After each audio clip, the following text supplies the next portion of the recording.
غصہ کرنے والا انسان بہت جلد ایک چیز کا شکار ہو جاتا ہے، اور وہ ہے جب بھی بولو سچ بول، کیوں نہ کہ ٹال مٹول کرنا جھوٹ کی طرف پہلا قدم ہے، اور جھوٹ بولنا جہنم کی طرف پہلا قدم ہے۔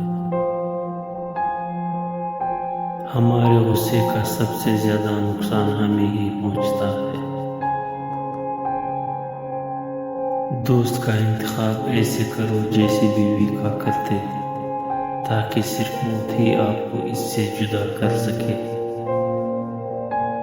اپنی زندگی کی تمام فیصلوں کا اختیار اپنے پاس رکھیے، دوسروں کے ہاتھ میں نہیں۔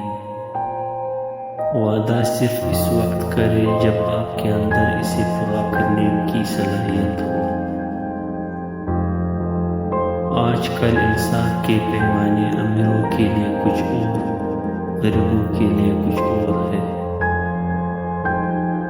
عروج کے بعد زوال بہت اذیتناک ہوتا ہے۔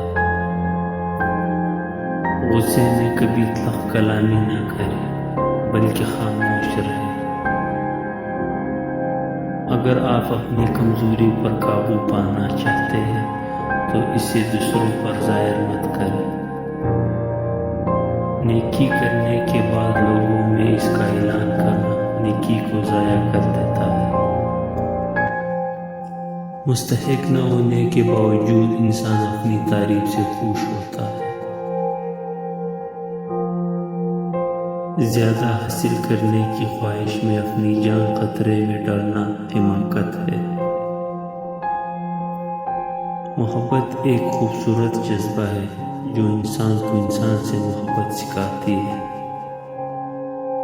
بہترین عمل نیکی کا کام کرنا ہے۔ سکھانے سے زیادہ سیکھنا اہم ہے، اور جو اپنی رائے کو پوشیدہ رکھتا ہے اس کے پاس جواب دینے کے لیے کچھ نہیں ہوتا۔ اگر آپ کسی چیز کی طلب کریں اور وہ آپ کو حاصل ہو جائے تو اس چیز میں آپ کی دلچسپی ختم ہو جاتی ہے۔ غصہ کرنے والا انسان بہت جلد اپنے آپ